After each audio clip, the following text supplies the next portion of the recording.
Bab 861, Guru Masa Depan. Akhirnya, Sang kembali ke dunia nyata. Lin Ai dengan cepat menyadari bahwa Spirit Sense Sang yang tidak aktif akhirnya bergerak lagi setelah lebih dari 500 tahun, dan dia menghela nafas lega. Apakah dia akhirnya selesai? Berapa lama waktu telah berlalu? Sang bertanya. Sedikit lebih dari 500 tahun, jawabnya. Itu berarti umurku sekitar 2.900 tahun, sehingga hanya tersisa 2.100 tahun, pikir Sang. Bagaimana dengan bijihnya? Sang bertanya. Semuanya sudah dikumpulkan, jawab Lin Ai. Karena nilainya, kupikir lebih baik tidak membiarkannya dikirim ke tempat ini. Semuanya menunggu di Lightning Manor. Sang mengangguk. Kalau begitu, ayo kembali. Kamu sudah memahami konsep suhu? Lin Ai bertanya.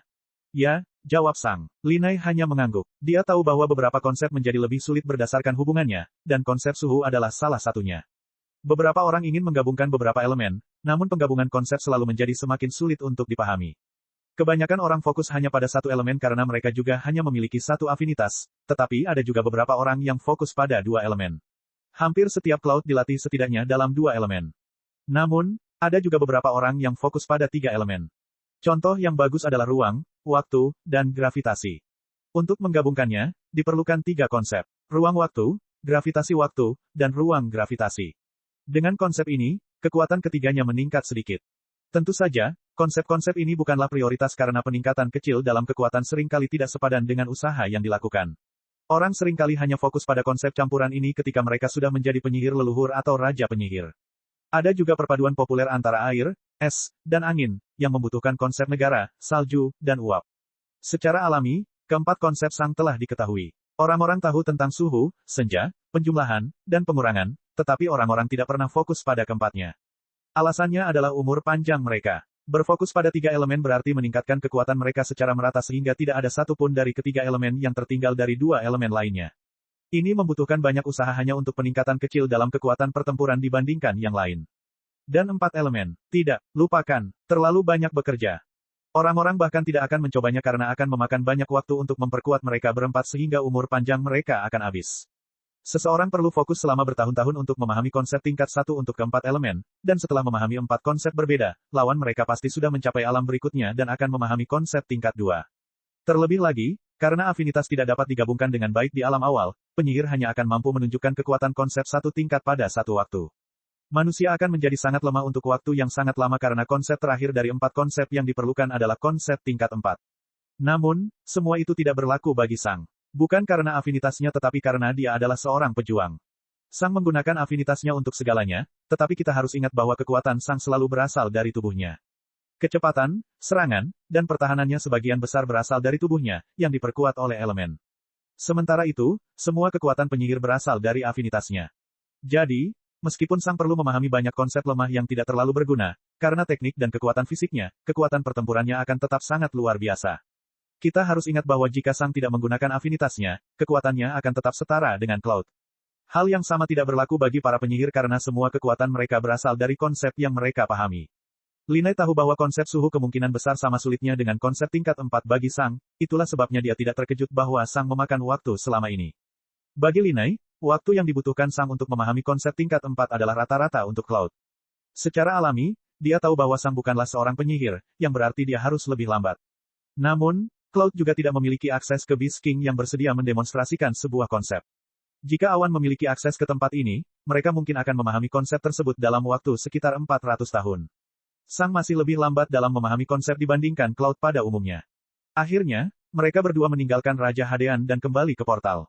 Saya menandatangani kontrak untuk menjadi pengawal Anda selama 1 abad lagi, kata Lin Ai. Aku tahu, jawab Sang datar. Apakah ada hal spesifik yang kamu ingin aku lakukan? Dia bertanya. Tidak, jawab Sang. Lin Ai hanya bisa menghela nafas. Dia ingin sekali melakukan hal lain. Senang rasanya bisa bersantai sesekali dan mendapatkan uang dengan mudah hanya dengan berdiri di tempat, tetapi setelah lebih dari 500 tahun, dia hampir merasa terjebak. Dia hanya ingin melakukan sesuatu yang tidak berdiri diam. Setelah melewati portal, medali transmisi Sang segera berdering. Sang cukup terkejut dengan aura si penelepon. Itu adalah Ratu Cahaya Bintang. Ya, kata Sang. Kamu adalah pedang Sang, pahlawan leluhur, kan? Dia bertanya. Benar, kata Sang. Penjaga telah memberitahuku tentang situasimu dan sejauh mana kekuatanmu yang sebenarnya. Dia mengatakan bahwa kamu tertarik padaku menjadi gurumu, kan? Dia bertanya. Benar, jawab Sang. Saat ini aku sibuk dengan Front Tenggara, Departemen Riset, dan Departemen Pengintaian. Aku benar-benar tidak punya waktu saat ini, tapi menurutku segalanya akan tenang saat kita mendapatkan Raja Penyihir baru. Aku sudah mendengarnya, kata Sang. Dalam waktu lebih dari 1 abad, saya dapat meluangkan waktu untuk Anda. Namun, Anda harus ingat bahwa saya perlu fokus pada banyak hal berbeda, dan saya tidak bisa hanya mendedikasikan seluruh waktu saya untuk Anda. Selain itu, sejauh mana saya membantu Anda juga tergantung pada kebijaksanaan saya. Aura Sang menjadi gelap. Apa yang kamu inginkan? Sang bertanya. Sang juga bisa merasakan aura Ratu Cahaya Bintang berubah setelah dia menanyakan pertanyaan itu. Jika kamu ingin aku mempertimbangkan untuk menyisihkan waktu untukmu, metodemu dalam menghadapi Raja Penyihir lainnya dan aku harus berubah, katanya dengan nada dingin namun profesional. Orang-orang yang lebih kuat dan orang-orang yang telah melakukan banyak hal untuk Lightning Manor layak diperlakukan dengan hormat. Saya memahami masalah yang Anda hadapi saat saya menangani Anda, tapi saya tidak melihat bagaimana perilaku saya terhadap Raja Penyihir lainnya ada hubungannya dengan Anda, kata Sang. Jika kamu ingin menjadi muridku, kamu akan menjadi perpanjangan dari diriku sendiri, dan caramu memperlakukan orang lain juga akan mencerminkan diriku. Menunjukkan rasa hormat itu penting, dan jika kamu tidak menghormati orang lain, itu akan menjadi seperti saya tidak menunjukkan rasa hormat kepada orang lain. Baik, kata Sang. Beberapa kilometer jauhnya, Ratu Cahaya Bintang menghela nafas frustrasi. Saya juga baik-baik saja dengan buku, kata Sang. Ratu Cahaya Bintang mengerutkan alisnya. Rumit, katanya. Satu-satunya alasan kenapa aku menginginkan guru Raja Penyihir adalah karena aku membutuhkan seseorang untuk mengajariku segalanya tentang pemahaman konsep secara efisien karena aku bukan seorang penyihir. Sebagai Raja Penyihir, kamu harus menjadi yang terbaik di departemen itu. Petik 2. Saya hanya bisa melakukan apa yang dilakukan Ratu Primordium saat itu. Mungkin butuh waktu lebih lama, tapi mungkin hanya 1 hingga 3 dekade atau lebih. Setidaknya saya tidak perlu mengubah seluruh kepribadian saya dengan cara ini. Aku tidak membutuhkanmu sebagai guruku lagi. Beberapa kilometer jauhnya, mata Ratu Cahaya Bintang menyipit karena marah. Namun, jauh di dalam matanya, ada juga sedikit ketakutan dan kecemasan. Dia menyiapkan kata-kata selanjutnya, tetapi sambungannya langsung terputus. Dia dengan cepat mencoba menghubungi Sang lagi, tetapi medali transmisi tidak dapat membangun koneksi. Sang sudah memasuki penghalang isolasinya. Rasa frustrasi dan kemarahan Ratu Cahaya Bintang meledak. Tidak ada yang berani berbicara dengannya seperti ini. Namun, Sang bukanlah satu-satunya orang yang membuatnya marah. Dia juga marah pada dirinya sendiri. Alasan kenapa dia menelepon adalah karena bawahannya, Thunder Maruan Depthwalk. Ratu Cahaya Bintang sangat setia pada Lightning Manor, tapi dia juga setia pada bawahannya. Dia telah mendengar tentang permintaan konyol Sang. Tentu saja, hukuman bawahannya sudah terlalu keras, tapi dia bahkan tidak keberatan dengan itu. Dia tidak mungkin merasionalkan pembunuhan bawahannya atas apa yang telah dia lakukan. Jadi, dia ingin berbicara dengan Sang. Sebagai imbalan atas lebih banyak waktu bersamanya, dia ingin Sang membiarkan segala sesuatunya berlalu begitu saja dengan bawahannya. Tapi sekarang, Ratu Cahaya Bintang berbelok ke arah tenggara, di Istana Penghakiman yang maju. Dia paling tahu betapa buruknya situasi di sini.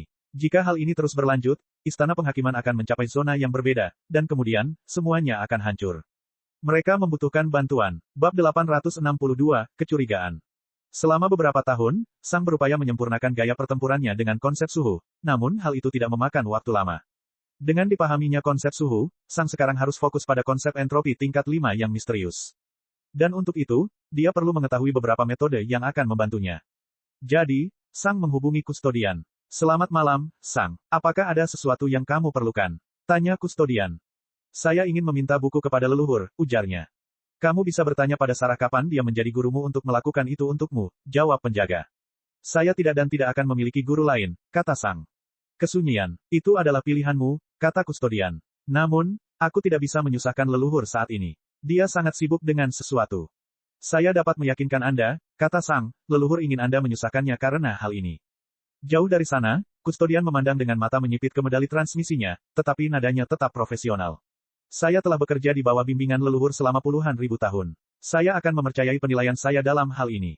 Baik, kata Sang. Bagaimana dengan ini? Jika leluhur menunjukkan tanda-tanda kekesalan mengenai gangguanmu, aku akan bertarung di garis depan selama 1 abad dan akan mengikuti perintah Ratu Cahaya Bintang.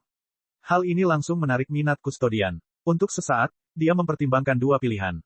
Dia benar-benar tidak ingin mengganggu leluhur, tetapi jika mereka tidak melakukan sesuatu di front tenggara, dia tetap harus mengganggu leluhur. Maukah kamu menepati janjimu? Tanya kustodian. Selama kamu jujur dalam hal ini, ya, kata Sang.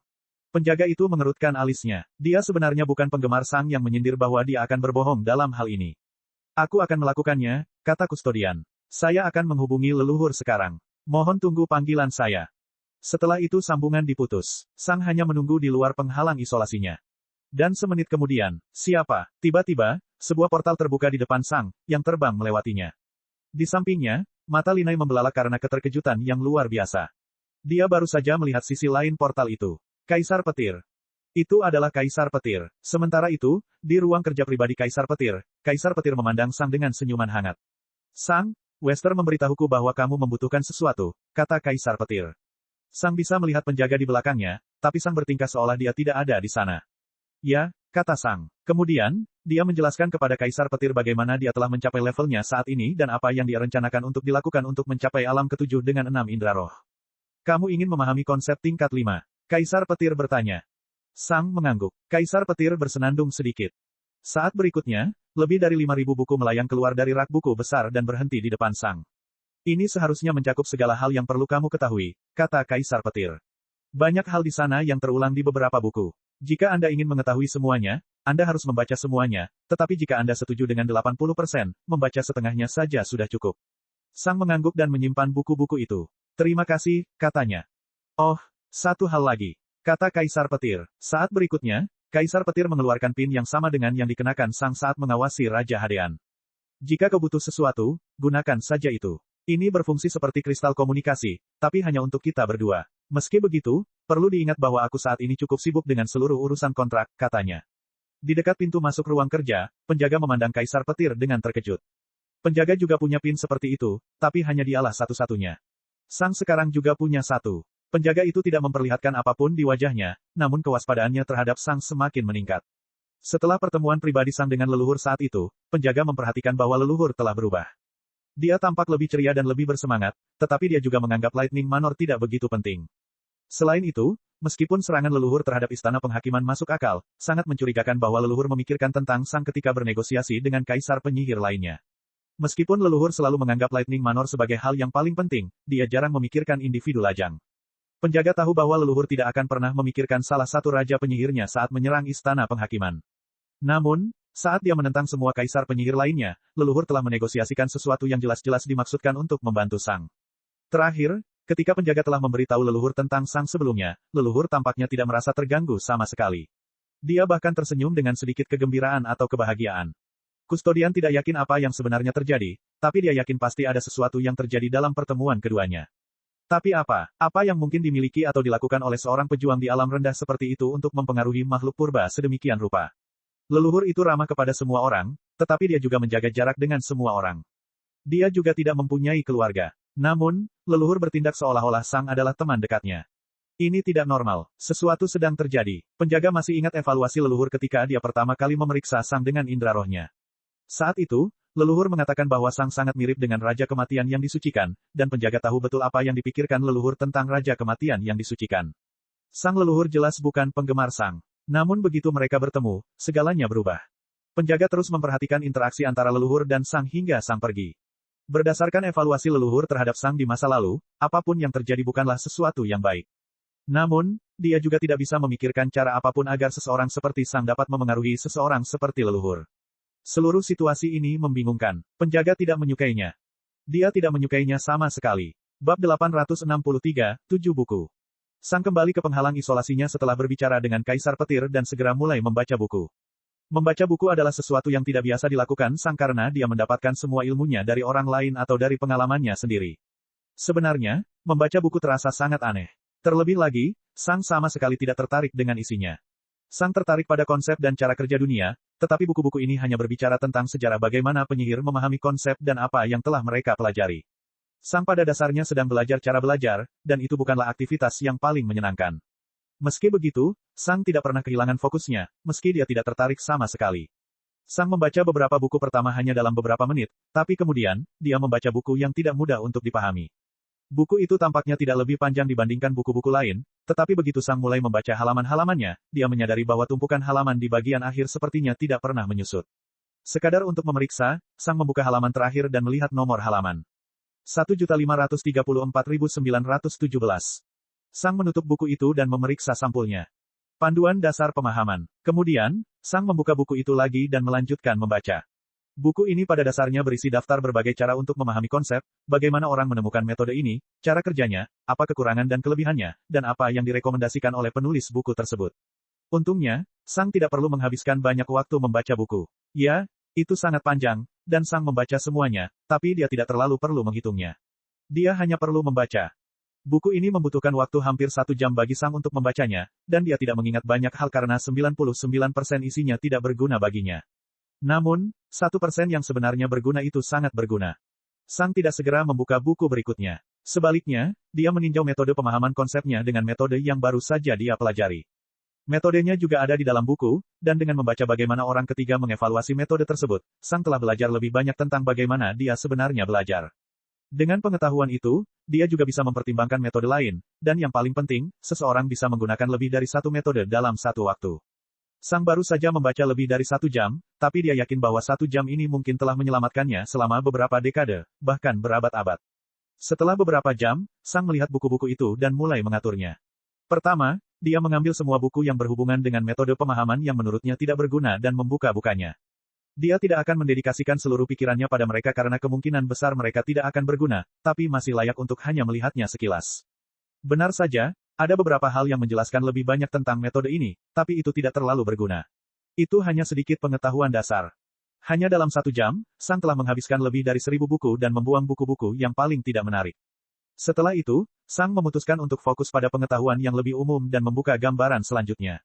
Panduan ini bukan tentang metode pemahaman tetapi tentang bahan dan zat yang dapat membantu. Pemandu tersebut terus mengacu pada panduan besar lainnya yang pernah dibaca Sang, yang mendorongnya untuk melihat penulis buku tersebut. Itu adalah penulis yang sama. Terlebih lagi, nama itu sebenarnya tidak asing lagi bagi Sang. Raja Segudang Lightning Manor. Sang memeriksa semua buku lainnya dan mengeluarkan semuanya yang telah ditulis oleh Raja Segudang. 7. Dan semuanya sangat panjang dan lebar. Sang menghabiskan 5 hari berikutnya untuk membaca buku-buku ini, terus-menerus melakukan referensi silang. Setelah selesai, dia menciptakan metode pemahamannya sendiri selama 4 minggu berikutnya. Akhirnya, Sang menciptakan metodenya dan fokus membaca lebih banyak buku. Beberapa buku pertama selesai hanya dalam beberapa detik. Sang pada dasarnya sudah mengetahui semua yang tertulis di dalamnya. Sang membaca 1000 buku berikutnya hanya dalam beberapa jam, dan dia tidak belajar banyak darinya.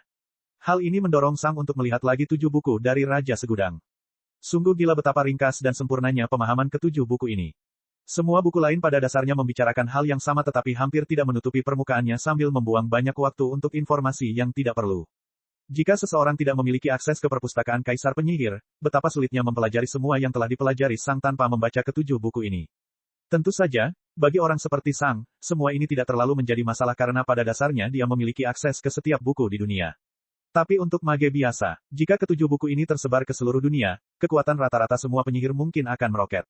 Sang cukup yakin bahwa penyihir di luar kerajaan tidak memiliki akses terhadap buku-buku ini. Pemahaman para penyihir terhadap konsep terlalu lambat. Sang menduga hanya Cloud yang memiliki akses ke semua buku ini dan mungkin bahkan tidak gratis. Sang dapat membayangkan Spark bekerja selama bertahun-tahun hanya untuk membeli versi ringkas dari salah satu buku ini, yang hanya memiliki sekitar 10.000 halaman. Sementara itu, Boltlings mungkin bisa membeli versi mahal dengan lebih dari 100.000 halaman. Dan Cloud mungkin dapat membeli versi lengkapnya. Sang cukup yakin bahwa dia telah mempelajari sebagian besar hal yang dapat dipelajari dari tumpukan buku ini, tetapi Sang bukanlah orang yang ceroboh. Jadi, dia memutuskan untuk membaca semua buku itu. Beberapa jam kemudian, dia telah membaca 2000 lagi, hanya menyisakan 1000 yang tersisa. Sang belajar beberapa hal, tapi tidak banyak. Sang tanpa berpikir panjang memindahkan buku berikutnya ke depannya untuk membacanya, tetapi dia berhenti ketika dia menyadari sesuatu. Dibandingkan dengan buku-buku lainnya, buku ini tidak dalam kondisi murni. Partikel kecil debu dan usia telah berjatuhan dari buku ketika Sang memindahkannya, sehingga mendorongnya untuk lebih berhati-hati. Tentu saja, semua buku lainnya adalah salinan dalam kondisi murni, tapi yang ini tidak. Ini jelas merupakan karya asli dan sudah sangat tua.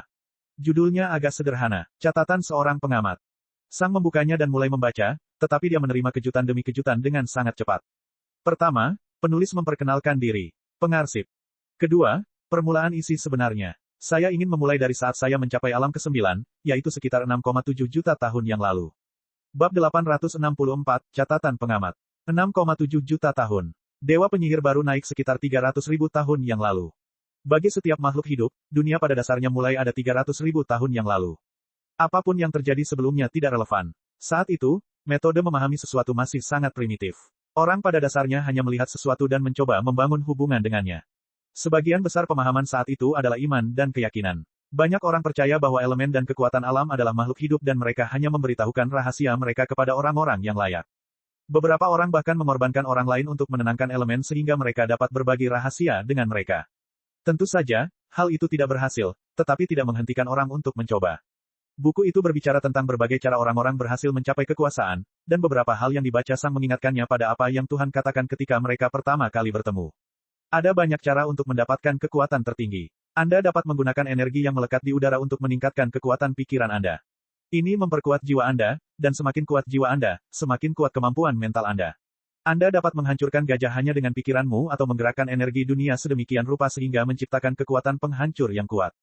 Namun, Anda juga bisa fokus memperkuat tubuh Anda. Dengan menyerap energi di atmosfer dan menggabungkannya dengan tubuh Anda bisa menjadi begitu cepat dan kuat sehingga orang lain yang melatih pikirannya bahkan tidak bisa bereaksi untuk seranganmu. Kamu juga dapat menggabungkan beberapa konsep halus dan memanggilnya. Kamu juga bisa berkonsentrasi pada senjata, yang memungkinkanmu untuk memisahkan kenyataan dengan gerakan senjatamu. Anda juga dapat memahami konsep bagaimana dunia bekerja dan memanipulasi energi sedemikian rupa sehingga meniru konsep-konsep ini. Anda akan mendapatkan kendali atas api, gravitasi, waktu, ruang, air, logam, kehidupan, dan sebagainya. Kamu bahkan bisa menyerap energi secara murni tanpa akhir, menjadi bom berjalan yang bisa melepaskan akumulasi kekuatan bertahun-tahun dalam satu serangan. Sang harus berhenti sejenak setelah membaca ini. Alasannya adalah karena buku tersebut pada dasarnya menjelaskan semua hal ini dengan cara yang sangat mirip. Itu menggunakan kata-kata yang mirip, dan struktur kalimatnya serupa, meski lebih profesional. Tentu saja, buku ini menjelaskan lebih detail. Semua ini menimbulkan kecurigaan di benak Sang. Mengapa ini sangat mirip dengan firman Tuhan? Pikiran pertama Sang adalah bahwa Tuhan mungkin sebenarnya adalah pengarsip. Namun, Sang dengan cepat menolak teori itu. Lucius meninggalkan pengarsip hidup-hidup saat itu. Tidak masuk akal bagi Lucius untuk mati di hadapan pengarsip setelah naik. Selain itu, jika pengarsip bisa berjalan-jalan dan membunuh Ratu Primordium, Kaisar Petir akan menganggap pengarsip sebagai pelakunya. Namun, karena Kaisar Petir bahkan tidak mempertimbangkan kemungkinan itu, ini mungkin berarti bahwa pengarsip tidak bisa berjalan begitu saja dan membunuh orang-orang berkuasa secara acak. Pengarsip dan dewa tidak mungkin adalah orang yang sama. Selain itu, dewa telah menciptakan alam semesta tempat bumi berada, yang berada di luar kekuasaan Kaisar Penyihir. Kaisar Penyihir bisa menciptakan ruang terpisah, dan mereka bahkan mungkin bisa menciptakan sesuatu seperti dunia batin Sang. Namun, menciptakan alam semesta sebesar itu dengan hukum fisikanya sendiri mungkin jauh di luar kemampuan mereka. Kecurigaan Sang berikutnya adalah bahwa pengarsip mungkin telah berbicara atau mengetahui keberadaan Tuhan. Tapi itu juga tidak masuk akal. Bagaimanapun, pengarsip telah melewati masa-masa ini. Tidak masuk akal bagi Tuhan untuk memberitahu pengarsip bagaimana dunia bekerja sementara pengarsip benar-benar dapat melihat semuanya sendiri. Jadi, apakah Tuhan benar-benar merujuk pada pekerjaan pengarsip? Tapi kenapa dia perlu melakukan itu? Dia seharusnya melihat semuanya sendiri. Kecuali, pekerjaan pengarsip adalah bagaimana Tuhan mengetahui hal-hal ini. Ini membuka beberapa pertanyaan. Bagaimana mungkin Tuhan tidak mengetahui hal-hal ini? Bukankah dia pencipta dunia ini? Apakah pengarsip sebenarnya lebih tua dari dewa? Begitu Sang menanyakan pertanyaan itu, dia berhenti berpikir sejenak. Lebih muda dari pengarsip, Sang memutuskan untuk terus membaca buku itu untuk mendapatkan jawabannya. Sang pengarsip berbicara tentang banyak jalur yang berbeda, dan saat-saat di mana mereka berada dalam kondisi paling kuat. Dulu ketika pengarsip masih muda, orang-orang yang disebut penggarap adalah yang paling berkuasa.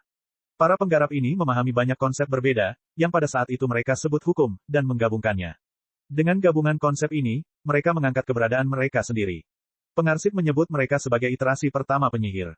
Penggarap pada dasarnya maju sangat mirip dengan penyihir, tetapi mereka melakukannya dengan cara yang mencakup semua, yang mendistribusikan kekuatan mereka ke semua aspek, menjadikan mereka ahli dalam segala hal tetapi tidak menguasai apapun. Namun, para penggarap akhirnya ditekan oleh binatang buas. Kaisar binatang kuno muncul di dunia, dan mereka memakan semua makhluk kuat yang bisa mereka temukan. Hanya manusia terlemah yang tersisa karena mereka tidak cukup kuat untuk menarik perhatian para binatang. Pada saat itu, hanya ada satu manusia kuat yang tersisa, yaitu pengarsip.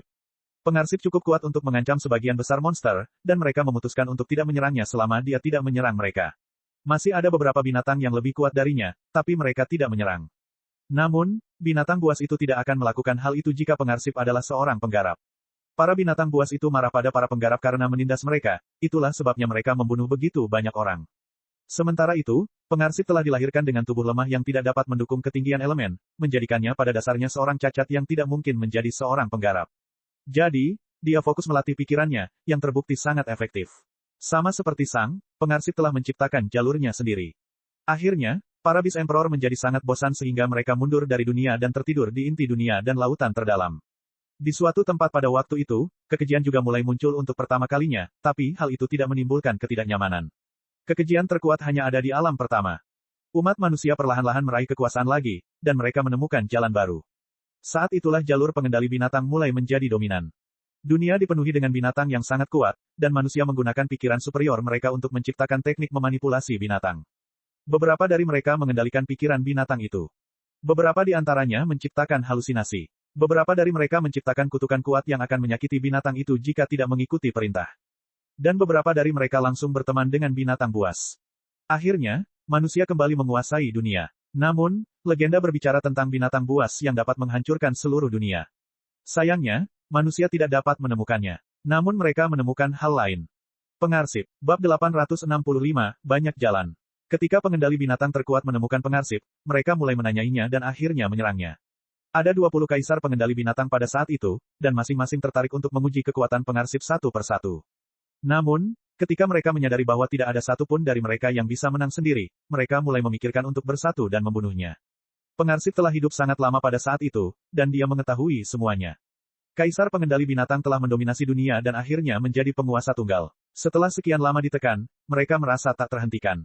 Mereka adalah makhluk terkuat di dunia. Mereka bisa melakukan apa saja. Ketika pengarsip melihat keserakahan mereka, dia memutuskan untuk bernegosiasi. Dia akan memberitahu mereka lokasi binatang legendaris itu sebagai imbalan atas keselamatannya. Para pengendali binatang setuju, tapi untuk memastikan bahwa pengarsip tidak menghilang begitu mereka pergi, mereka memasang kalung di sekelilingnya yang tidak bisa dia lepas sendiri, yang akan memberitahu mereka di mana dia berada. Pengarsip tidak punya pilihan lain dan setuju. Ketika dia memberitahu mereka tentang lokasi binatang buas itu, para pengendali binatang dengan cepat terpecah menjadi beberapa kubu. Mereka semua ingin menangkap salah satu binatang legendaris itu terlebih dahulu. Banyak dari mereka mulai bertarung dalam perjalanan menuju monster legendaris. Dan akhirnya, mereka menemukan binatang legendaris itu. Dan membangunkan mereka. Ketika para binatang legendaris melihat bahwa kerabat mereka lebih tertekan dibandingkan dengan para penggarap, kemarahan mereka meledak. Kaisar binatang mengeluarkan raungan yang kuat, yang membangunkan kaisar binatang lainnya yang sedang tidur. Kiamat para binatang telah kembali. Para pengendali binatang bukanlah tandingannya. Dari nyala api yang menderu-deru, umat manusia telah berubah menjadi abu. Para monster membiarkan pengarsip hidup kembali, tetapi mereka tidak mau melepaskan kerah baru pengarsip.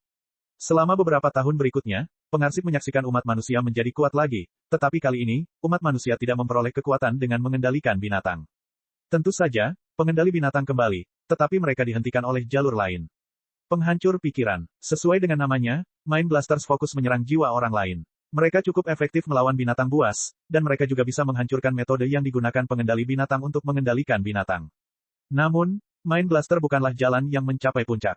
Merekalah yang menghentikan para pengendali binatang untuk mencapai puncak. Prajurit binatang. Beast Warriors ternyata merupakan jalan yang paling kuat. Beast Warriors menggunakan metode untuk mengubah tubuh mereka sedemikian rupa sehingga mereka mencapai kualitas seperti binatang.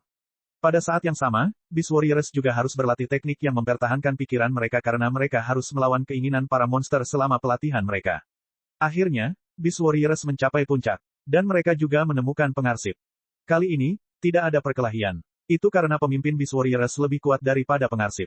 Dibandingkan dengan Beast Controller yang tersebar, Beast Warriors semuanya bersatu di bawah satu orang. Hegemon pada masa itu menghancurkan kerah pengarsip tetapi memasang segelnya sendiri dalam bentuk tato di sisi kanan wajahnya. Tentu saja, pengarsip memberitahu mereka tentang masa lalu. Para Beast Warrior menjadi serakah terhadap kekuatan monster legendaris, namun Hegemon menghentikan mereka. Mereka tidak akan mengulangi kesalahan pendahulunya. Kali ini, mereka semua akan pergi ke satu monster legendaris sekaligus untuk menekan dan membunuhnya. Dan itu berhasil. Sampai binatang kelima. Binatang keenam berhasil memperingatkan yang lain sebelum mati, dan kiamat binatang kembali. Tapi kali ini, umat manusia bisa melakukan perlawanan. Pada akhirnya, setengah dari monster legendaris itu mati, namun umat manusia sekali lagi berubah menjadi abu. Pada tahun-tahun berikutnya, jumlah monster legendaris meningkat lagi karena semakin banyak monster yang berhasil memakan Beast Warriors yang kuat. Dan begitu saja, jumlah monster legendaris telah kembali seperti sebelumnya, dan mereka tertidur lagi. Kemanusiaan pulih sekali lagi. Kali ini, jalur yang paling kuat adalah jalur pengendali domain, yang menggunakan kekuatan dunia sebagai senjatanya. Mereka juga bertemu dengan pengarsip, dan Hegemon pada waktu itu memberinya jimat yang akan menekannya.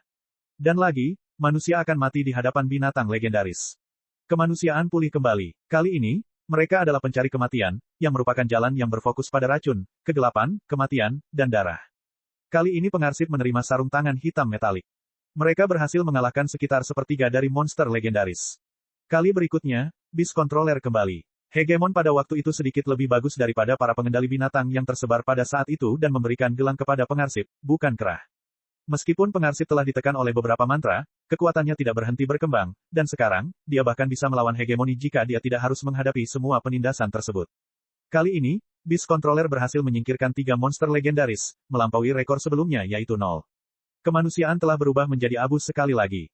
Ketika pengarsip melihat umat manusia perlahan-lahan meningkatkan kekuatannya lagi, dia menyadari bahwa sesuatu yang mirip dengan penggarap kemungkinan besar akan mencapai puncaknya lagi. Pengarsip sudah melihat pengulangan dari satu jalan, dan dia tidak ingin melihat yang lain. Pengarsip ingin belajar dan mengumpulkan ilmu. Jadi, untuk pertama kalinya, dia benar-benar melakukan intervensi. Banyak dari penindasan yang sudah menjadi lemah seiring bertambahnya usia, dan pengarsip hanya mengalami masalah dengan 2 penindasan terbaru, yang tidak seburuk itu. Ketika umat manusia masih dalam masa pertumbuhan, dengan manusia terkuat di alam keempat, buku bermunculan di seluruh dunia. Itu adalah perkenalan ke banyak jalan yang berbeda. Pengontrol domain, pengendali binatang, prajurit binatang, penggarap, dan pencari kematian termasuk yang paling menonjol, tetapi ada juga banyak jalur yang lebih kecil. Dan semuanya memiliki garis besar umum yang dapat membawa seseorang ke alam ke-9 teoretis. Di antaranya juga terdapat jalur pengarsip, yang dia putuskan untuk disebut sihir. Dan orang-orang yang mempraktikkan sihir akan disebut penyihir. Bab 866, akhir buku. Kali ini, banyak jalur berbeda yang berkembang dengan kecepatan yang sama. Dan akhirnya, mereka menemukan pengarsip lagi. Untuk pertama kalinya, jalan tidak membatasi pengarsip, tapi juga tidak menghilangkan penindasan yang ada. Kebaikan kecil ini mungkin adalah hal yang menyelamatkan seluruh umat manusia. Pengarsip memberitahu mereka tentang apa yang terjadi pada semua jalan lain di masa lalu, tapi kali ini, dia memberitahu mereka secara langsung bahwa mereka tidak cukup kuat untuk melawan monster legendaris. Mereka perlu mengumpulkan lebih banyak kekuatan. Depates mempercayai pengarsip, dan alih-alih menyerang monster legendaris secara langsung, mereka memutuskan untuk terus hidup normal. Banyak periode damai dan perang berlalu. Depates bekerja sama erat, berpisah untuk saling bertarung, berdamai dan bekerja sama, dan berpisah lagi. Situasi politik berubah dengan cepat, namun ada satu hal yang tetap konsisten. Kemanusiaan menjadi lebih kuat dari sebelumnya. Akhirnya, pengarsip memberitahu mereka bahwa mereka mungkin cukup kuat untuk melawan monster legendaris. Jadi, umat manusia bersatu untuk membunuh binatang legendaris itu. Dan dengan cepat membunuh mereka tanpa kehilangan satu orang pun. Itu sangat mengecewakan. Bahkan pengarsip pun terkejut dengan kekuatan yang telah dicapai umat manusia. Untuk pertama kalinya dalam hampir 6 juta tahun, umat manusia kembali menjadi penguasa dunia. Namun, justru inilah yang mengubah dunia menjadi neraka. Dengan hilangnya ancaman dari binatang super kuat, umat manusia tidak lagi memiliki keraguan. Perang, kekuatan, itu adalah era pertumpahan darah yang brutal. Para penyihir terbukti menjadi salah satu jalan yang paling kuat. Namun, para mage kehilangan gelar itu dengan cara yang paling ironis. Penyihir terkuat mencoba membunuh pengarsip demi rahasianya. Dan pengarsip membunuhnya. Jalur pengarsip telah menyerangnya, dan pengarsip menghancurkannya. Dari salah satu jalur yang paling kuat, para penyihir jatuh ke jalur tersier, dan jalur lainnya tidak mengizinkan para penyihir untuk kembali lagi.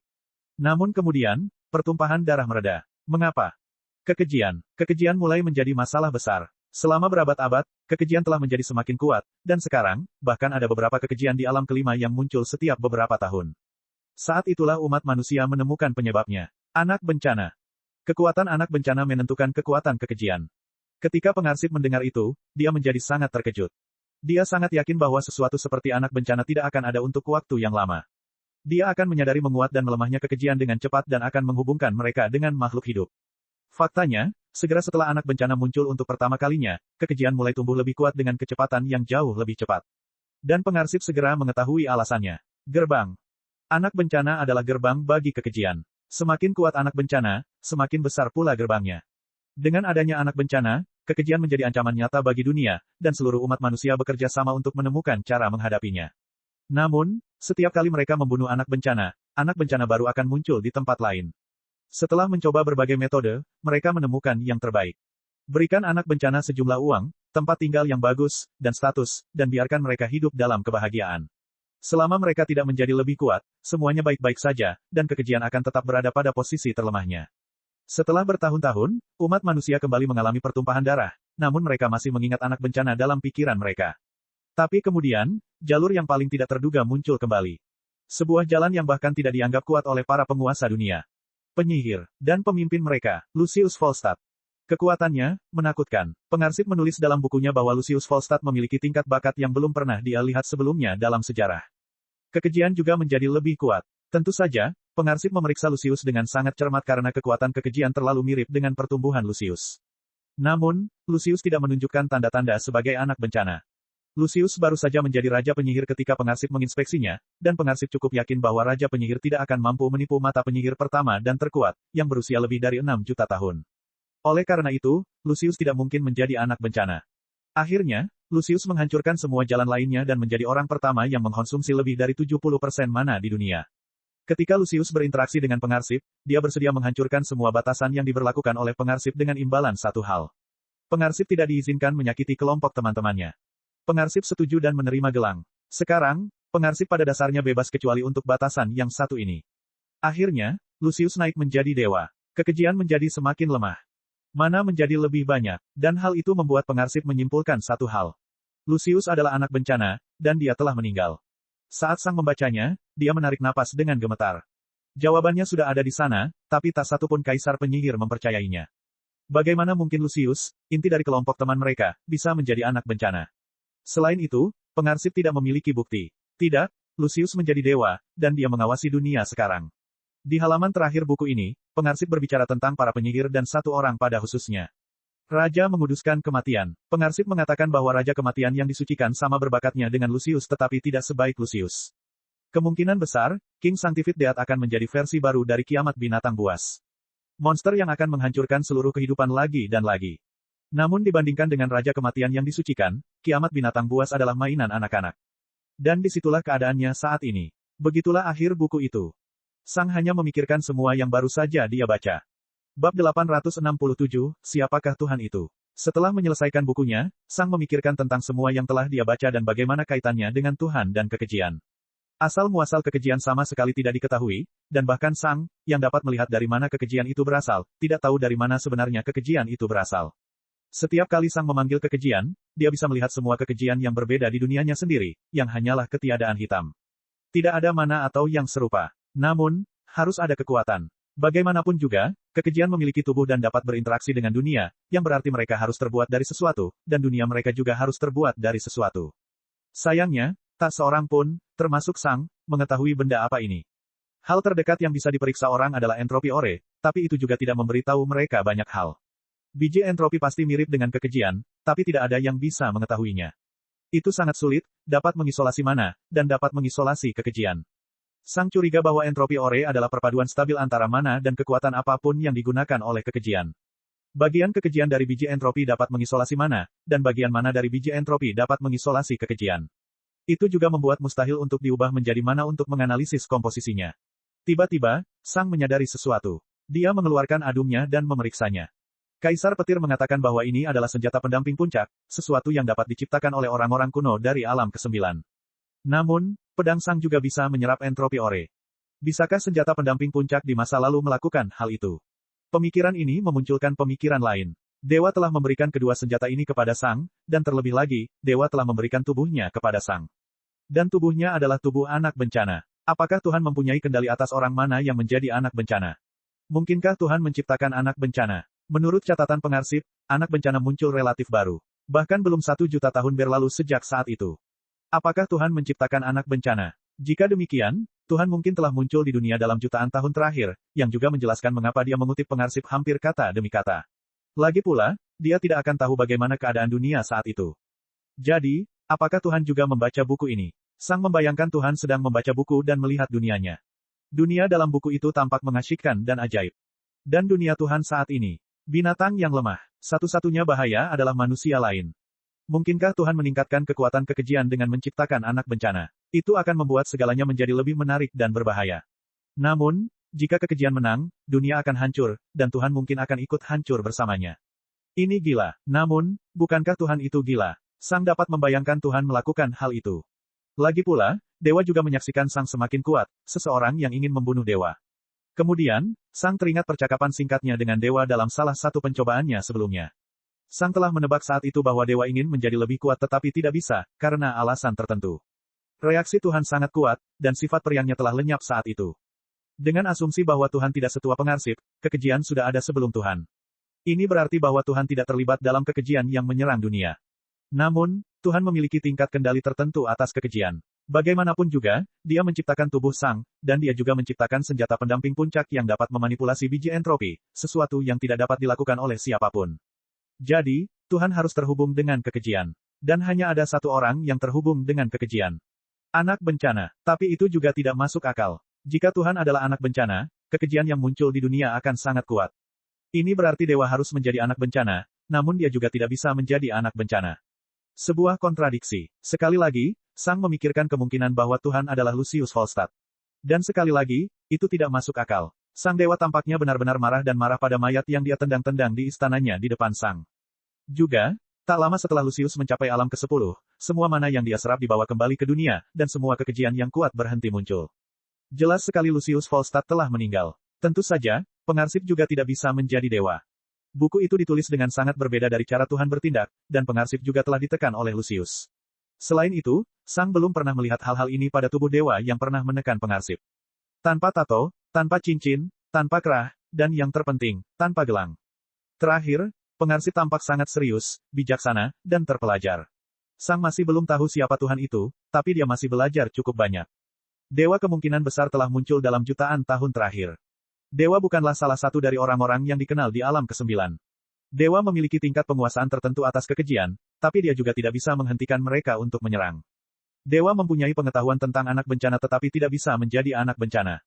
Dewa bisa memasuki dunia dan membunuh siapapun yang dia inginkan dan kapanpun dia mau. Tuhan dapat menciptakan seluruh alam semesta yang terpisah dengan seperangkat hukum fisikanya sendiri dan juga dapat memanipulasi waktu di alam semesta tersebut sedemikian rupa sehingga miliaran tahun berlalu hanya dalam beberapa tahun. Dewa bisa menghapus dunia dan menciptakan dunia baru. Terakhir, dewa terjebak di dunia ini dan tidak bisa pergi.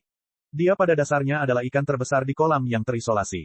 Dan kemungkinan besar itulah yang membuatnya gila. Sedihnya, sejauh itulah yang diketahui Sang tentang Tuhan. Akhirnya, Sang menyimpan buku pengarsip dan membaca buku-buku yang tersisa. Sang tidak menyangka bahwa dia akan diserang oleh begitu banyak informasi penting ketika dia mulai membaca buku.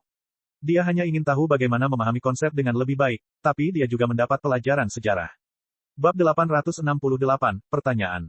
Tidak butuh waktu lama bagi Sang untuk menyelesaikan sisa bukunya. Tentu saja, beberapa buku membutuhkan banyak perhitungan dan kekuatan otak untuk memahaminya, tetapi Sang masih menyelesaikannya dalam beberapa tahun. Sesaat kemudian, Sang menyentuh pin kecil di dadanya dan menghubungi Kaisar Petir. Penghalang isolasi tidak mengganggu koneksi. Hei, Sang, ada apa? Kaisar Petir bertanya dengan suara ceria. Aku sudah selesai dengan bukunya, kata Sang. Oh, keren. Apakah kamu menyukainya? Dia bertanya. Mereka sangat informatif. Terutama Watcher's Record, kata Sang. Ya, itu klasik, kata Kaisar Petir. Seperti apa pengarsipnya? Sang bertanya. Sang pengarsip, ulang Kaisar Petir. Dia memiliki rambut putih dan memakai semua pernak-pernik kuno ini pada dirinya. Dia juga sangat bijaksana, dan dia memiliki aura yang membuatmu berpikir bahwa segala sesuatu di dunia ini berada dalam kendalinya. Seperti kepala kuno dari sebuah keluarga besar, kamu tahu. Dia juga mengetahui mantra yang aku bahkan tidak tahu cara membuat atau melawannya. Misalnya, tidak ada seorang pun di dunia ini yang dapat membuat salinan bukunya. Metode apapun untuk mencoba menyalinnya gagal atau menghasilkan teks yang tidak dapat dibaca dan tidak masuk akal. Bahkan jika Anda cukup menuliskan apa yang telah Anda pelajari dari ingatan, pada titik tertentu, hal itu mulai berubah menjadi omong kosong. Buku itu bahkan diperbarui secara otomatis. Kami semua mendapat satu salinan masing-masing dari pengarsip, dan kalimat tambahan setelah kenaikan Lucius muncul dengan sendirinya di semua salinan kami. Dia sangat kuat.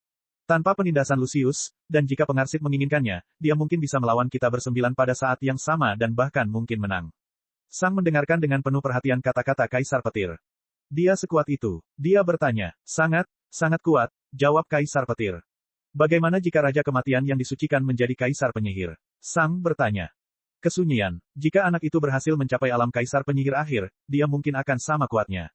Jika dia mencapai alam Kaisar Penyihir puncak, kemungkinan besar dia akan menang. Raja Kematian yang disucikan sama kuatnya dengan Lucius, dan dia tidak melakukannya, bahkan punya akses ke anti-sihir, jawab Kaisar Petir. Anti-sihir, Sang bertanya. Lucius bisa mengubah mana miliknya menjadi anti-mana, yang membatalkan mana. Dengan itu, dia pada dasarnya bisa mengubah serangan apapun yang dilancarkan musuh menjadi sia-sia. Dia juga memiliki domain yang bisa mengubah elemental mana di sekitarnya menjadi mana netral. Domain entropi, pikir Sang. Kedengarannya sangat kuat, kata Sang. Berapa banyak mana yang digunakan domain ini? Tidak ada apa-apa, jawab Kaisar Petir. Itulah bagian yang gila. Tidak ada apa-apa, Sang bertanya saat detak jantungnya meningkat. Tapi itu harus menggunakan sesuatu, kan? Sebenarnya tidak, kata Kaisar Petir. Tidak ada mana, tidak ada energi kehidupan, tidak ada mana dari lingkungan sekitar, tidak ada apa-apa. Itu pada dasarnya seperti domain pasif penghancuran kekejian, tapi bukannya menghancurkan mana, itu hanya mengubah segalanya menjadi mana netral. Pikiran Sang berpacu. Ini sangat berbeda dengan domain entropi Sang. Setiap kali Sang menggunakan domain entropinya, dia harus sangat berhati-hati agar tidak mati secara tidak sengaja karena biayanya sangat tinggi. Tapi Lucius bisa menggunakannya secara pasif, tanpa menggunakan sumber daya apapun. Kapan dia menciptakan mantra yang begitu kuat? Sang bertanya. Dia sudah memiliki mantra itu selamanya, jawab Kaisar Petir. Awalnya tidak sekuat itu. Ketika dia masih seorang penyihir sejati, dia bisa menggunakannya, tapi itu menghabiskan mana dalam jumlah yang sangat besar. Dia hanya menyempurnakannya di alam penyihir leluhur puncak. Pikiran Sang hampir berhenti. Alam penyihir leluhur puncak. Sang saat ini berada di alam itu. Lucius pasti memiliki spirit sense 5 atau 6 kali lipat, yang berarti dia telah memahami sesuatu di atas levelnya. Sejak dia menjadi seorang mage, kekuatan Lucius berasal dari konsep. Jadi, Lucius pasti telah memahami konsep tingkat 5 sebagai penyihir leluhur puncak, dan konsep tingkat 5 itu meningkatkan kekuatan domain entropi miliknya. Sang yakin, Lucius telah memahami konsep yang Sang coba pahami saat ini. Apakah menurutmu itu ada hubungannya dengan konsep yang dia pahami sebelum menjadi Raja Penyihir? Sang bertanya. Oh, tentu saja, jawab Kaisar Petir. Konsep apa yang Lucius pahami sebelum menjadi Raja Penyihir? Sang bertanya. Entahlah, kesunyian, kamu tidak tahu, Sang bertanya. Tidak, jawab Kaisar Petir. Saat itu, orang-orang kuat menyadari potensi Lucius, dan mereka mengirim pasukan orang-orang di alam ketujuh untuk mengejar kita. Untungnya, salah satu dari beberapa raja penyihir yang tersisa menggunakan mantra mengesankan yang menyebarkan kelompok kita ke seluruh dunia. Setelah itu, kami semua tetap menyamar, hanya meningkatkan kekuatan kami secara rahasia. Kami baru bertemu lagi ketika kami mendengar bahwa Lucius membunuh sekelompok orang di alam ke-8 sementara dia sendiri hanya menjadi pemimpin penyihir puncak. Saya bertanya konsep apa yang dia pahami untuk ditembus, dan dia mengatakan bahwa dia tidak ingin berbohong kepada saya, itulah sebabnya dia menolak untuk menjelaskan lebih lanjut. Dia hanya mengatakan bahwa itu adalah pengetahuan gelap yang tidak boleh sampai ke tangan orang lain, karena itu akan membahayakan dunia. Rasa frustrasi Sang meningkat. Dia sudah sangat dekat. Afinitas apa yang dimiliki Lucius? Sang bertanya. Dia punya 5. Gila, kan? Kata Kaisar Petir. 5. Sang bertanya. Ya, api, es, cahaya, kegelapan, dan kehidupan. Itu mengejutkan, kata Sang dengan suara yang dikontrol dengan hati-hati. Hidup ini sangat sulit untuk dipahami. Tentu saja, kata Kaisar Petir. Aku hanya tahu konsep kehidupan tingkat 2, tapi dia sudah mempelajarinya sebagai penyihir tinggi. Sang berusaha semaksimal mungkin agar tidak terlihat mencurigakan. Saya mendengar bahwa konsep kehidupan tingkat 3 dapat menyembuhkan luka jiwa. Matamu, Kaisar Petir bertanya. Ya, kata Sang. Itulah sebabnya aku bertanya. Ya, konsep mutasi pada dasarnya bisa menumbuhkan kembali jiwa, tapi aku tidak akan terlalu berharap jika aku jadi kamu. Setidaknya, tidak untuk waktu yang lama, kata Kaisar Petir. Bagaimana bisa? Sang bertanya. Itu karena untuk menggunakan konsep itu pada orang lain memerlukan orang tersebut untuk membuka jiwa mereka kepada mereka. Jadi, jika kamu ingin matamu kembali, kamu perlu membuka seluruh keberadaanmu kepada orang lain, memberikan mereka kebebasan untuk memanipulasi jiwamu dan membaca semua pikiran dan ingatanmu. Dan kamu sepertinya bukan orang yang menyukai itu. Juga, semua penyihir dengan kedekatan kehidupan adalah bagian dari istana penghakiman, dan satu raja binatang dengan ketertarikan kehidupan itu adalah milik kerajaan daratan dan langit. Bahkan aku pun tidak akan mempercayai mereka dengan jiwaku, dan pada dasarnya aku percaya pada mereka, orang terkuat kedua, orang terkuat ketiga di dunia. Aku lupa sejenak tentang Tuhanmu itu. Omong-omong, kata Kaisar Petir, aku masih agak bingung tentang cara Fana meninggal. Aku hanya tidak bisa menemukan jawabannya, dan aku masih tidak tahu bagaimana kali bisa melakukannya. Sekarang aku mengingat Tuhan ini, mungkinkah Tuhan ini benar-benar membunuh Fana? Kamu bertemu dengannya beberapa kali, kan? Apakah kamu tahu sesuatu tentang ini, Sang? Sang terdiam beberapa saat. Sang telah mengajukan beberapa pertanyaan kepada Kaisar Petir, dan sekarang, Kaisar Petir mempunyai pertanyaan untuk Sang. Bab 869, Kejujuran. Sang menghela nafas. Ya, dewalah yang membunuh Lucin dan Ratu Primordium, jawab Sang. Kesunyian, ceritakan padaku secara detail, kata Kaisar Petir. Sang tidak bisa merasakan apa yang dirasakan Kaisar Petir saat ini. Sang menceritakan kembali semua yang telah terjadi. Dewa telah membaca pikiran Sang dan melihat bahwa Sang meragukan kekuatan Tuhan. Jadi, Dewa membunuh Lucin dan menyuruh Sang membunuh Ratu Primordium. Sang menceritakan segalanya kepada Kaisar Petir. Setelah Sang selesai, Kaisar Petir tetap diam selama beberapa detik. Kali ini, Sang bisa merasakan apa yang dirasakan Kaisar Petir. Kaisar Petir marah. Benar-benar marah. Ketika Kaisar Petir menanyakan pertanyaan itu, Sang tahu bahwa tidak ada jalan keluar. Kaisar Petir dapat dengan mudah mengetahui apakah Sang berbohong. Dia mungkin bahkan tidak perlu memperhatikan percakapan untuk mengetahui hal itu. Ini berarti kebenaran akan terungkap. Jadi, cara terbaik adalah jujur. Kenapa kamu tidak memberitahuku? Kaisar Petir bertanya dengan suara serius. Aku takut kamu akan membunuhku, kata Sang. Kesunyian. Dan kemudian, Kemarahan Kaisar Petir meledak. Membunuhmu. Dia berteriak. Apa menurutmu aku monster? Sang tidak bergerak atau mengatakan apapun. Tuhan ini membuatmu mengalami salah satu pengalaman terburuk yang bisa dibayangkan. Kamu terpaksa membunuh gurumu sendiri. Kamu bukan pelakunya. Kamu adalah korbannya. Kaulah yang paling menderita dalam situasi ini. Kamu tidak berdaya di hadapan kekuatan yang lebih tinggi yang ingin menyiksamu sebanyak mungkin. Aku tidak bisa membayangkan betapa sakitnya kamu saat membunuh gurumu sendiri. Kenapa aku ingin membunuhmu karena itu? Sang terdiam beberapa saat. Ini bukanlah reaksi yang diharapkan Sang. Bukankah Kaisar Petir bisa melihat kepribadian Sang? Nyeri. Ketika Sang membunuh Ratu Primordium, dia secara eksklusif memikirkan cara menyembunyikan keterlibatannya dan betapa sulitnya mendapatkan lebih banyak sumber daya. Tentu saja, Sang tidak akan membunuh Ratu Primordium jika dia punya pilihan, tapi juga tidak terlalu penting apakah dia melakukannya atau tidak. Perbedaan besarnya emosi sebanding dengan apakah seseorang ingin pergi ke ujung jalan dan menyeberang atau sesekali menyeberang ke ujung jalan. Selain itu, pemikiran Sang telah mengakibatkan kematian Raja Penyihir. Disengaja atau tidak, Sang terlibat dalam kematian tersebut. Terakhir, diamnya Sang mengenai masalah ini telah mengakibatkan kematian beberapa Raja Penyihir, kematian Kaisar Penyihir, dan keseluruhan perang ini. Jika saja Sang jujur, semua ini bisa dihindari. Namun, Kaisar Petir menegaskan dengan sangat jelas bahwa Sang tidak melakukan kesalahan apapun, dan itu merupakan tindakan gila. Saya takut akan nyawa saya, kata Sang lagi. Sang mendengar Kaisar Petir menghela nafas. Aku mengerti. Kamu telah terlibat dengan kekuatan yang jauh melampaui pemahamanmu. Kamu kehilangan kendali atas emosimu dan membuat kesalahan. Sang, kita semua melakukan kesalahan. Yang penting kita belajar dari kesalahan ini dan tidak mengulanginya. Saya mengerti, kata Sang. Maaf. Jauh di lubuk hatinya, Sang kesulitan menerima kenyataan. Kaisar Petir bertindak seolah-olah Sang secara tidak sengaja menjatuhkan vas bunga alih-alih menjadi alasan mengapa seluruh dunia berada dalam perang besar sekarang. Tidak apa-apa, kata Kaisar Petir. Aku juga masih shock. Aku sudah menerima bahwa Tuhan ini nyata, tapi baru sekarang aku benar-benar menyadarinya. Dia membunuh salah satu Raja Penyihirku. Intinya tepat di sampingku. Dan dialah yang membunuh Lucius. Dan dia juga yang ingin kamu bunuh. Kesunyian. Kamu benar-benar mempunyai tugas sulit di hadapanmu.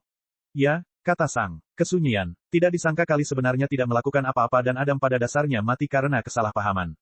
Tragis. Sang melihat pinnya sebentar. Sang mengira dia mengetahui kepribadian Kaisar Petir, namun semua itu terbukti salah dalam percakapan ini. Sang mengira Kaisar Petir akan marah pada Sang tetapi tetap membiarkannya menjadi bagian dari Istana Petir. Namun, Kaisar Petir hanya menerimanya dan tidak menyalahkan Sang sama sekali. Bahkan, dia malah bersimpati pada Sang dan mengatakan bahwa dialah korbannya. Tentu saja, pada tindakan awal, Sang bisa dianggap sebagai korban, namun diamnya Sang setelah itu adalah ulahnya sendiri. Karena Sang tidak tahu bagaimana keadaan Kaisar Petir sekarang, menjadi sangat sulit baginya untuk menemukan cara yang baik untuk melanjutkan pembicaraan. Sang tidak tahu bagaimana reaksi Kaisar Petir terhadap pernyataannya. Beberapa detik kemudian, Sang akhirnya mengambil keputusan. Saya minta maaf karena Anda membunuh salah satu teman Anda karena kesalahpahaman, kata Sang.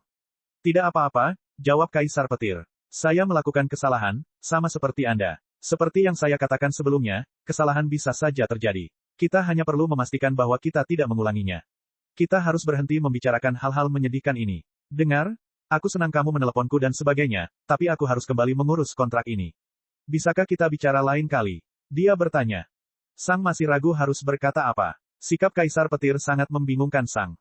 Bagaimana dengan bukunya? Sang bertanya. Itulah alasanku menelepon. Bagaimana dengan mereka? Kaisar Petir bertanya. Apakah kamu tidak ingin mereka kembali? Sang bertanya. Tidak, aku memberikannya kepadamu. Itu milikmu. Mengapa aku harus mengambil kembali hadiahnya? Kaisar Petir bertanya dengan suara bingung. Oh, kata Sang. Saya tidak tahu. Aku punya cukup banyak buku, kata Kaisar Petir. Aku tidak butuh banyak buku. Kalau kamu butuh buku lain, telepon saja, tapi ingat aku sedang sibuk dengan seluruh urusan kontrak ini.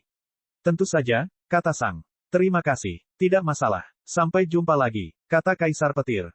Sampai jumpa, kata Sang. Dan kemudian, sambungannya terputus. Sang hanya melihat pinnya sebentar. Terlalu banyak hal yang telah terjadi. Bab 870, Metode 2 Kamar. Sang memikirkan percakapan itu beberapa kali di kepalanya. Akhirnya, dia menyimpan pin dan buku-buku itu. Banyak pengungkapan yang terjadi dalam waktu singkat, dan Sang telah teralihkan oleh tujuan sebenarnya. Kekuatan. Semua ini bermula karena Sang ingin belajar bagaimana memahami konsep. Sekarang, Sang akhirnya mendapatkan semua pengetahuan yang dia butuhkan. Namun, masih ada satu masalah besar. Sang tidak tahu bagaimana memahami konsep yang diinginkannya. Dia bahkan tidak tahu seperti apa bentuknya atau bentuknya. Lucius entah bagaimana memahami konsep ini ketika dia menjadi penyihir leluhur puncak. Namun dibandingkan dengan Lucius, Sang sebenarnya mengetahui efek dari konsep itu. Berdasarkan apa yang dikatakan Kaisar Petir, memahami konsep misterius ini memungkinkan seseorang untuk menggunakan domain entropi tanpa perlu menggunakan mana atau energi kehidupan apapun. Apa yang dilakukan domain entropi? Itu mengubah elemental mana menjadi mana netral. Sang perlu mengorbankan energi kehidupan untuk mencapai transformasi ini, tetapi Lucius dapat melakukannya tanpa perlu mengorbankan apapun. Lucius pada dasarnya hanya mengubah satu jenis mana menjadi mana lainnya. Suhu, penjumlahan, senja, pengurangan. Itu adalah sebuah lingkaran. Es ke api keterang ke kegelapan ke es. Inilah yang bisa dilakukan Sang saat ini. Tapi ini hanya mengubah satu jenis elemental mana menjadi elemental mana jenis lain. Mana netral sama sekali bukan bagian dari siklus ini. Satu-satunya cara Sang melakukan ini adalah dengan menggunakan domain entropi miliknya. Saat itulah Sang menyadari sesuatu. Dia sebenarnya tidak tahu cara kerja domain entropi miliknya. Dia tahu apa yang bisa dilakukannya dan bagaimana menggunakannya, tapi dia tidak tahu bagaimana sebenarnya hal itu mencapai efeknya. Apakah ini yang perlu dipelajari Sang? Dia hanya perlu melihat domain entropinya dan memahami cara kerjanya. Sang telah menyaksikan kekejian selama beberapa waktu sebelum dia melakukan perjalanan ke Pulau Raja Hadean untuk memahami konsep suhu. Kekejian juga bisa menggunakan domain entropi, tetapi ada dua perbedaan antara domainnya dan domain mereka. Pertama, mereka menghapus mana, sedangkan Sang baru saja mengubah mana. Kedua, mereka tidak menggunakan sumber daya untuk mengaktifkan domainnya, sementara Sang menggunakan banyak energi kehidupan. Apakah domain mereka berbeda? Atau, apakah wilayah kekejian lebih unggul? Bagaimana jika domain entropi kekejian sebenarnya adalah versi final dari domain entropi? Lalu, bisakah Sang menghapus semua mana yang diinginkannya tanpa perlu membayar apapun? Banyak seni bela diri kuno yang merupakan turunan dari cara binatang bergerak. Mungkin saya melakukan hal yang sama dengan kekejian. Jadi, aku harus benar-benar melihat bagaimana kekejian sebenarnya menghapus mana sambil juga mengingat bahwa itu entah bagaimana harus terhubung dengan konsep penjumlahan, pengurangan, senja, dan suhu. Perlahan, sebuah rencana terbentuk di benak Sang. Sang memasuki ruang isolasinya yang besar dan kemudian memasuki ruang isolasi yang lebih kecil di dalam ruang isolasinya yang besar. Kali ini, Sang memanggil komandan panggung kekejian dan menutup kedua ruang isolasi. Sang menyaksikan kekejian kecil itu menyerap mana yang cukup untuk menjadi eksplosif. Kekejian leluhur terlalu kuat untuk bisa meledak karena penghalang isolasi Sang hanya bisa menampung begitu banyak mana sekaligus. Tapi kekejian panggung komandan cukup lemah sehingga mana cukup untuk membuatnya meledak dan juga menyisakan sedikit mana. Setelah menjadi eksplosif, kekejian mengaktifkan domain entropinya untuk menghancurkan semua mana yang tersisa di dalam ruang isolasi. Sang memperhatikan dengan sangat cermat. Benar saja, kekejian tidak menggunakan apapun untuk mengaktifkan efek domainnya. Itu juga tidak menggunakan mana yang telah diserapnya sebelumnya. Akhirnya, kekejian menghancurkan semua mana di sekitarnya, dan domainnya dinonaktifkan. Beberapa saat kemudian, ruang isolasi bagian dalam terbuka. Sejumlah besar mana yang terdapat di ruang isolasi bagian luar kini membanjiri ruang isolasi yang lebih kecil. Domain diaktifkan kembali. Saat itulah Sang mendapat ide dan menutup ruang isolasi bagian dalam setelah meninggalkannya. Ketika ruang isolasi bagian luar dibuka kembali, Sang memberi perintah tertentu pada kedua ruang isolasi tersebut. Kemudian, ruang isolasi bagian luar ditutup sebelum ruang isolasi bagian dalam dibuka. Sang memasuki ruang isolasi bagian dalam dan menyaksikan kekejian. Sang telah mengatur agar kedua ruang isolasi akan dibuka dan ditutup secara terpisah. Kekejian akan menghabiskan mana di dalam ruang isolasi bagian dalam. Kemudian, pintunya akan terbuka, dan mana di ruang isolasi luar akan masuk. Ketika pintu ruang isolasi bagian dalam tertutup, pintu ruang isolasi bagian luar akan terbuka untuk mengisi ulang mana di ruang isolasi bagian luar. Dan hal-hal akan terulang kembali. Seperti ini, tak seorang pun bisa melihat kekejian, bahkan jika mereka bisa melihat melalui penghalang isolasi, dan kekejian akan mendapatkan mana dalam jumlah tak terbatas. Sang hanya bisa tinggal di dalam ruang isolasi bagian dalam dan mengawasi wilayah kekuasaan kekejian. Meski ada kekejian tepat di sampingnya, Sang bisa melepaskan dirinya sepenuhnya tanpa harus memperhatikan sekelilingnya. Sang terus melihat domain tersebut, mencoba menghubungkannya dengan 4 konsep entropi yang telah dia pahami. Setelah beberapa saat, dia melihat ada hubungan tertentu di antara mereka, tapi dia tidak bisa melihat apa sebenarnya hubungan itu. Sang juga mulai menggunakan domain entropi miliknya untuk membandingkan domainnya dengan domain kekejian. Semakin banyak waktu berlalu, Sang melihat semakin banyak perbedaan. Namun, Sang masih tidak tahu bagaimana atau mengapa hal-hal ini berbeda. Dia mencoba membandingkannya dan memahami mengapa semuanya berbeda, tetapi perhitungannya menjadi sangat rumit sehingga Sang lupa awal perhitungannya. Sekarang, Sang menyadari betapa sulitnya bagi penyihir untuk mendapatkan 5 rasa roh. Penyihir harus memahami sesuatu yang pikiran mereka terlalu lemah untuk memahaminya. Itu sangat sulit dan memakan fokus dan konsentrasi yang tak tertandingi. Setelah sekitar 1 abad, Sang memutuskan untuk meninggalkan penghalang isolasinya. Dia tidak ingin mendapat kunjungan mendadak dari Downlight King karena Lightning Manor sedang sekarat. Cek cek cek cek cek cek cek cek. Rakan-rakan kultivator sekalian, sebelum retret, sila terus berkultivasi untuk jurus subscribe, like, share dan komentar agar sekte novel Sadim terus berkembang pesat.